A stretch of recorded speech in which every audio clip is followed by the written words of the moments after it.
You think power is loud. You think it announces itself with screeching tires and drawn guns. But true predators know how to sit perfectly still in a crowded room. And sometimes the most dangerous mistake you can make is asking a wolf to give up his seat on the bus. The 11:45 p.m. city bus smelled like wet wool stale breath and the sharp metallic tang of brake dust. It was a miserable metal tube rattling over cracked asphalt, filled with the city's ghosts. Third-shift workers, exhausted mothers, teenagers nursing cheap beer in paper bags. Everyone looked down. Everyone pretended the others didn't exist. Maeve stood clinging to a sticky yellow pole, her knuckles white. Her feet throbbed in rhythm with the failing suspension of the bus. 10 hours on her feet at the diner, slinging cheap hash and acidic coffee, had left a permanent ache in her lower spine. She closed her eyes as the bus violently lurched, throwing her shoulder into the damp jacket of a sleeping man beside her. She didn't apologize. He didn't wake up. At the 4th Street stop, the pneumatic doors hissed open, letting in a gust of freezing rain. An elderly woman stepped on. She moved with agonizing slowness, her arthritic hands trembling as she gripped a wooden cane. Her clear plastic rain bonnet was tied tightly beneath her chin, catching the sickly yellow glow of the overhead fluorescent lights. The bus lurched forward before she was fully steady. She stumbled, catching herself on a seat back. Maeve scanned the front of the bus. The priority seating was full. 2 teenagers wearing headphones, a man in paint-splattered jeans who looked dead to the world, and a man in a dark charcoal overcoat. Maeve's eyes fixed on the man in the overcoat. He didn't belong here. Even in the dim, flickering light, the fabric of his coat screamed money. Cashmere, maybe. It wasn't the mass-produced polyester that filled the rest of the bus. He sat in the aisle seat, his long legs stretched out, blocking the window seat entirely. His head was tilted back against the vibrating glass eyes, half closed, staring through the rain-streaked window at the blurring neon of the city. He looked entirely undisturbed by the jostling, coughing humanity around him. The old woman stood beside him, swaying dangerously as the bus hit a pothole. She let out a small, breathless gasp. The man in the coat didn't flinch. He didn't even blink. Exhaustion does strange things to a person's filter. On a Tuesday morning, Maeve might have kept her mouth shut. She might have swallowed the bitter injustice of it, and simply offered the old woman her spot, holding the pole. But tonight, a deep, cynical anger flared in her chest. She let go of the pole. She pushed past a teenager, ignoring the annoyed grunt, and planted herself directly in front of the man in the charcoal coat. "Excuse me," she said. Her voice wasn't loud, but it cut through the low hum of the engine. The man didn't move. He continued staring out the window. From this angle, Maeve noticed the sharp angle of his jaw, shadowed by a few days of dark stubble.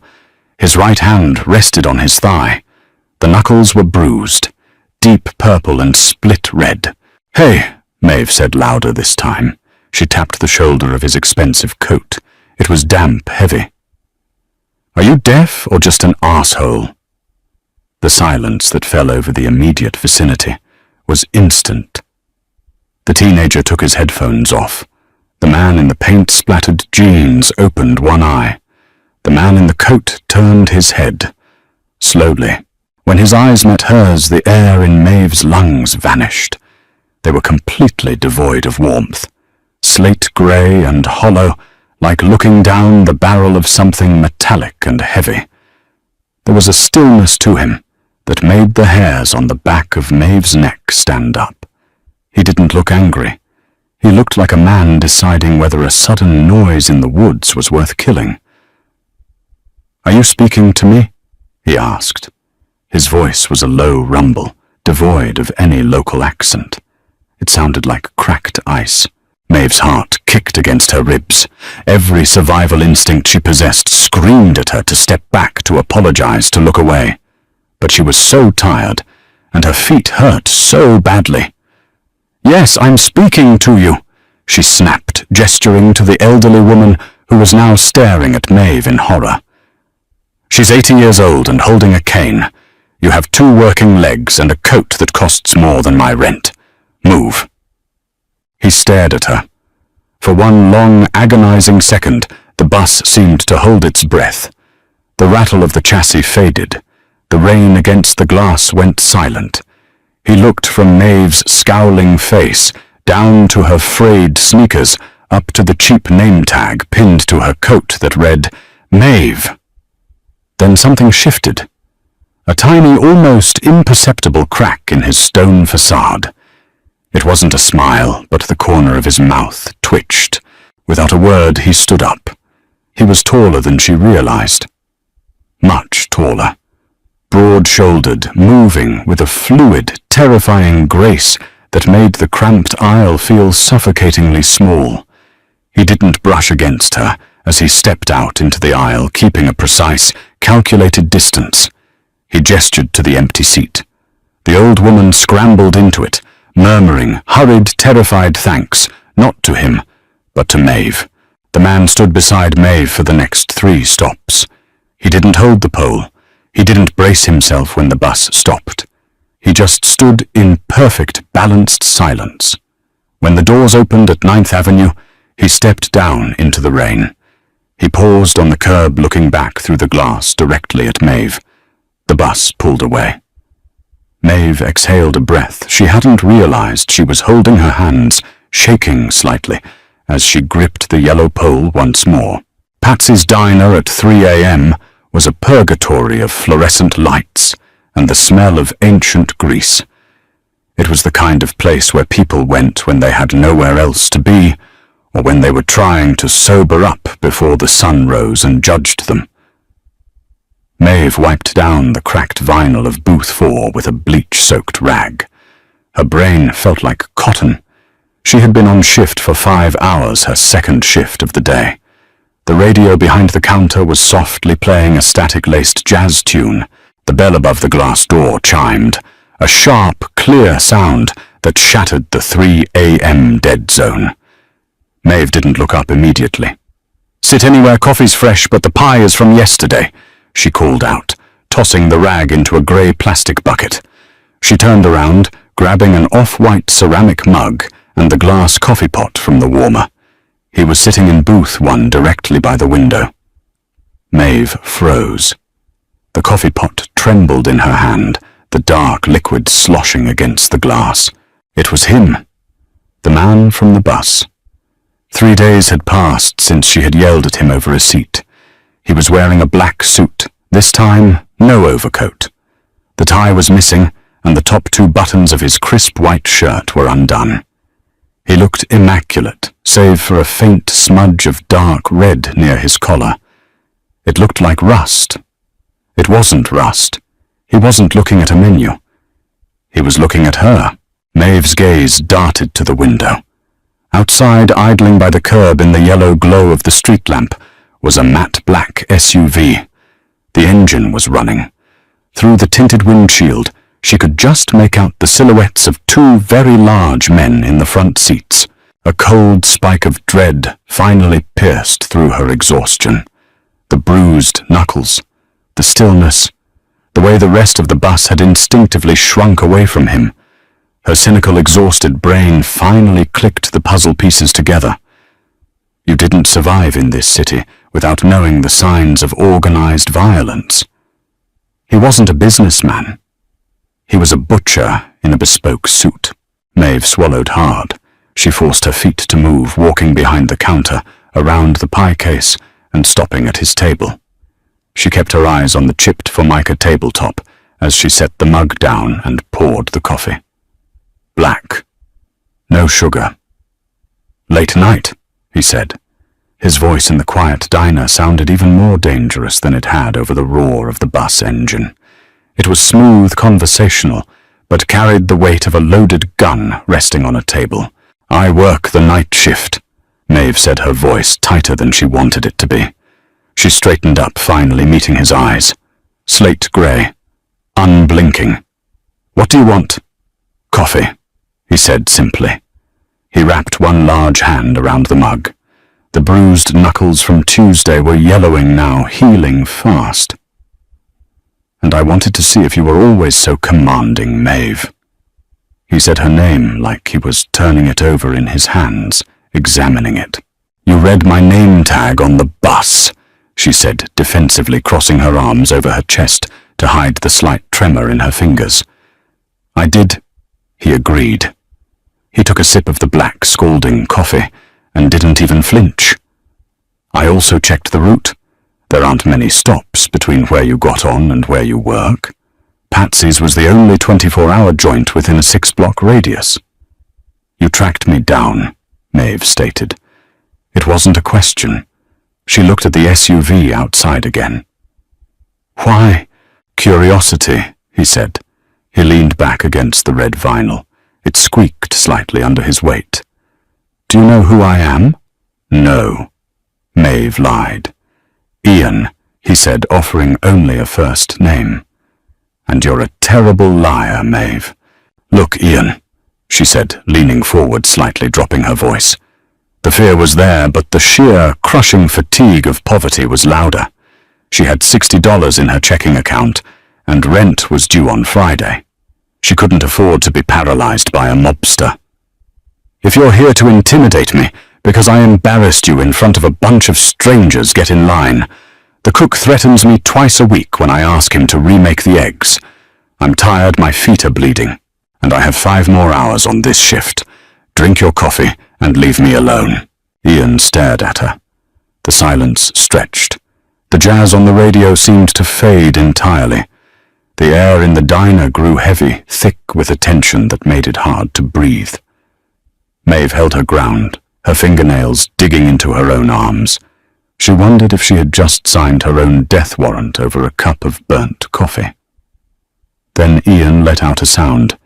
It was low rhythmic and entirely unexpected. He was laughing. It wasn't a loud laugh, just a dark, genuine chuckle that vibrated in his chest. He looked down at his coffee, shaking his head slightly before looking back up at her. The coldness in his eyes had melted away, replaced by a sharp, burning intrigue. "Sit down, Maeve," Ian said, his tone softening just a fraction, gesturing to the empty side of the booth. "I think you and I are going to get along just fine." "I don't sit on the clock," Maeve said, her voice flat.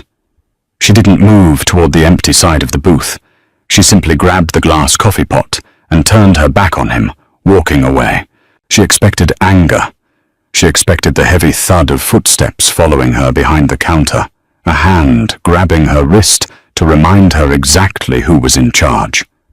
Men with bruised knuckles and armored escorts did not handle rejection well.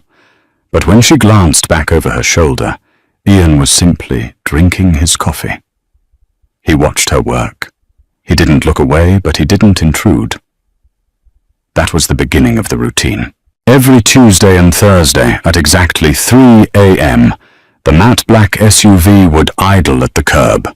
Ian would walk in, alone sit in booth 1, and order black coffee. On the first night, he left a crisp $100 bill under his mug. Maeve snatched it up, marched out the front door into the freezing drizzle, and shoved it against his chest just as he was opening the car door. "I work for minimum wage, not charity," she had snarled the rain plastering her hair to her cheeks. "Leave a normal tip or find another diner." The 2 towering men in the front seats of the SUV had reached into their jackets. Ian raised 2 fingers. They froze. He looked down at the crumpled bill in Maeve's hand, then met her furious gaze. He took the money back. The next time he came in, he left exactly $3.40. 20%. Down to the penny. Weeks bled into months. Winter lost its bitter edge, melting into a damp grey spring. Ian became a fixture in Maeve's peripheral vision.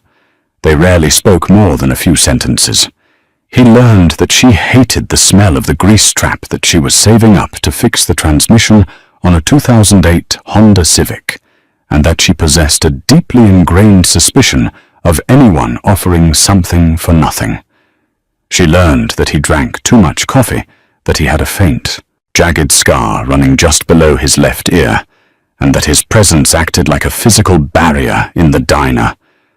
When Ian was in booth 1, the usual rowdy drunks and aggressive panhandlers stayed away. It wasn't a romance. It was a holding pattern, a bizarre silent truce between a predator and a woman too tired to play prey, until the second week of April. It was a Friday night, which meant Patsy's was packed with the post-bar crowd. The air was thick with the smell of cheap beer, fried onions and sweat.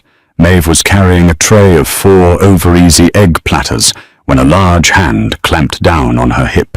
She stumbled. The tray tipped. A ceramic plate shattered against the linoleum, splashing hot grease and yolk across her worn sneakers. "Watch it, sweetheart," a slurred, heavy voice barked. It was a man in a faded leather jacket, reeking of stale whiskey. He hadn't just bumped into her. He was actively leaning into her space, his hand sliding down from her hip to grip her thigh. "Get your hand off me," Maeve said, her voice razor sharp. She didn't panic. She had dealt with 100 men exactly like this. She shifted her weight, preparing to drive her elbow backward into his ribs. Before she could move, the atmosphere in the diner changed. The ambient noise, the clattering silverware, the drunken laughter, the sizzle of the grill seemed to evaporate. Maeve turned her head.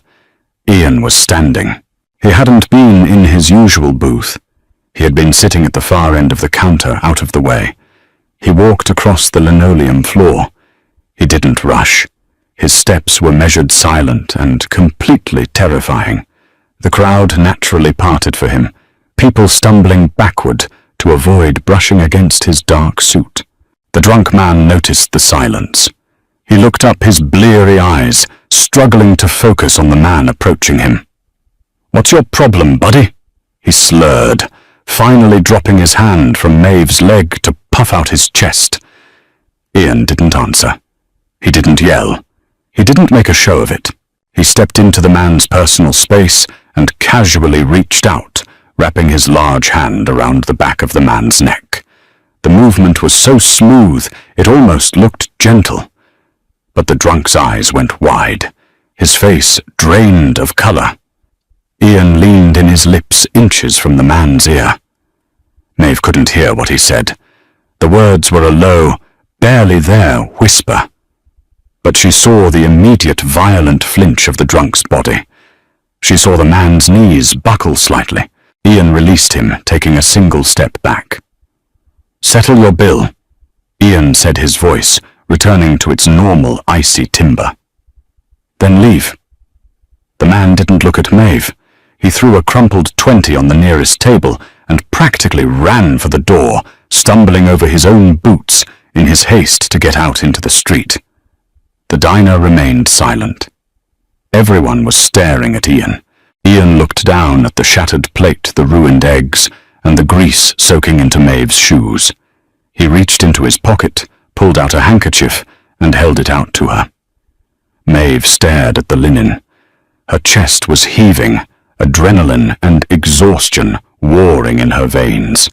She didn't take the handkerchief. "I handle my own tables," she said, her voice shaking with quiet fury. She wasn't a damsel. She didn't want to owe a man like him a debt of gratitude.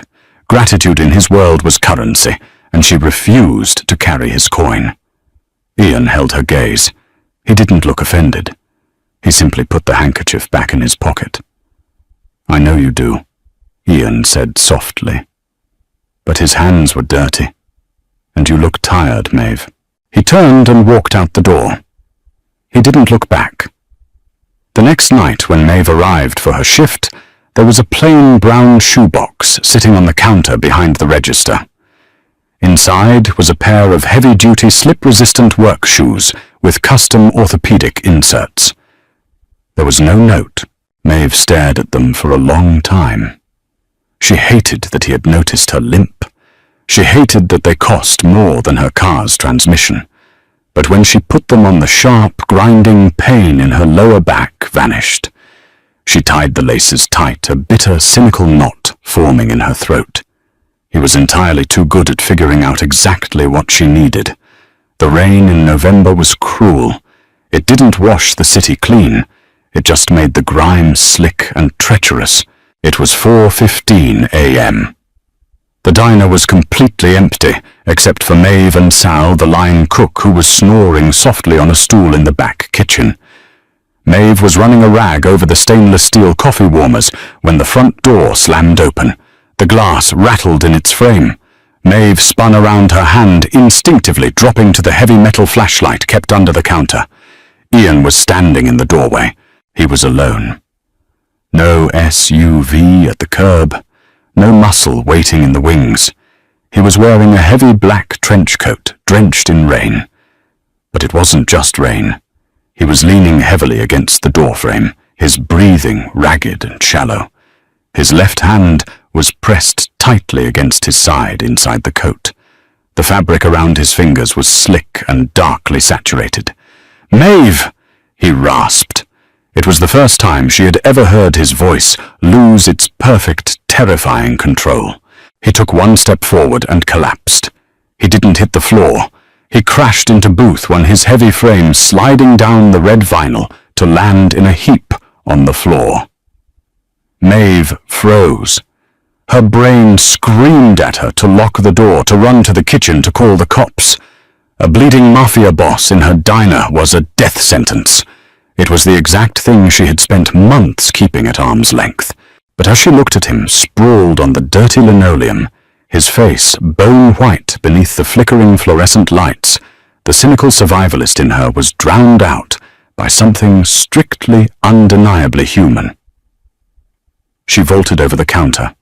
She locked the front door, flipped the sign to closed, and pulled the heavy metal blinds down. "Sal!" she screamed toward the kitchen. "Don't come out here, just stay back there."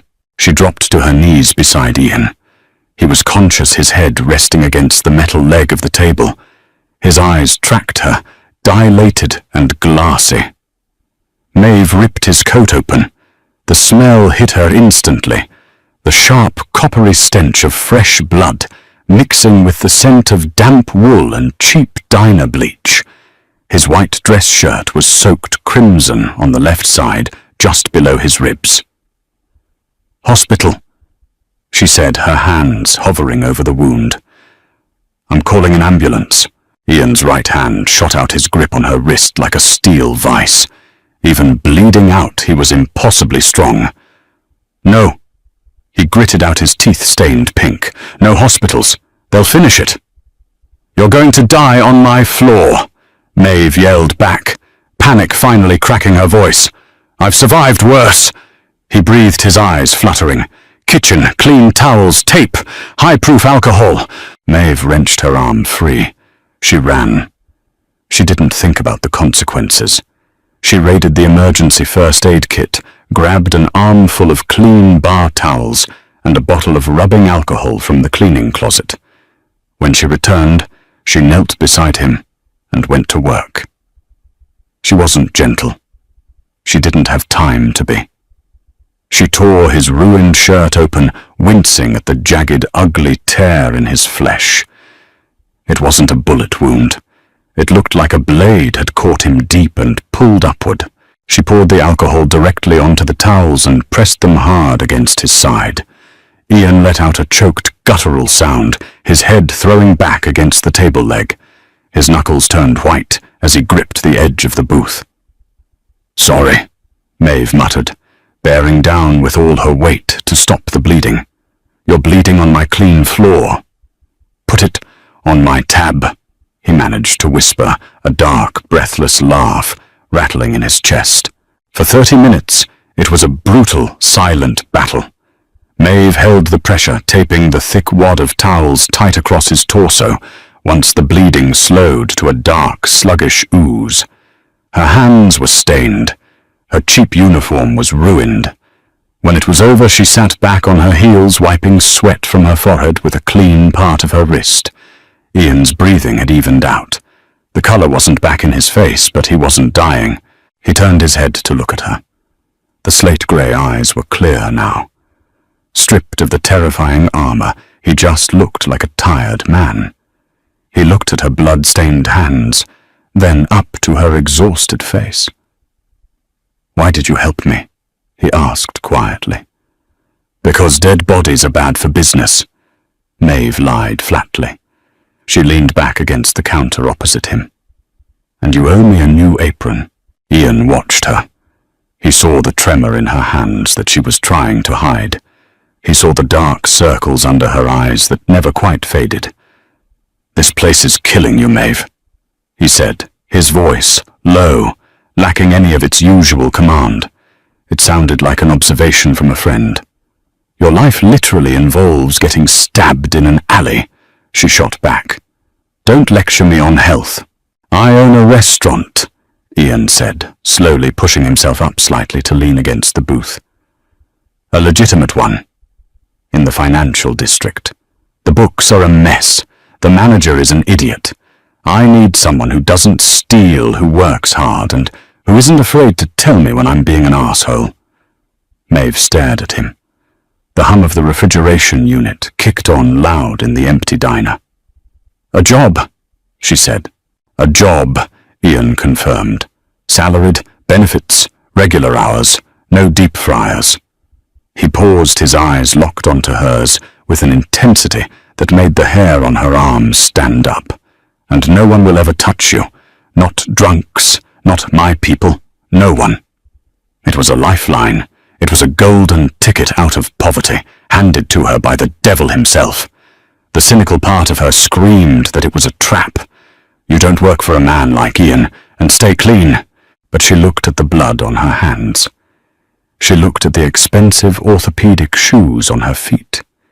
He had never lied to her. He had never forced her hand.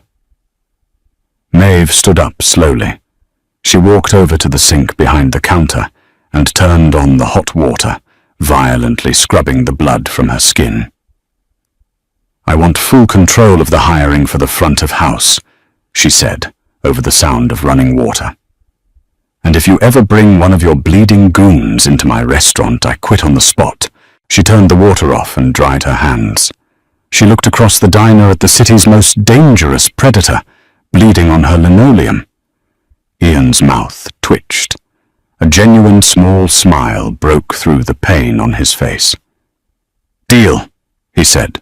"What did you think of Maeve and Ian's intense journey? If you loved this grounded, gritty Mafia romance, please hit the like button and subscribe to our channel so you never miss a new story. We want to hear from you. Drop a comment below and tell us your favorite moment between these two characters. Don't forget to share this video with your fellow romance readers who love strong heroines and dangerous men. See you next time.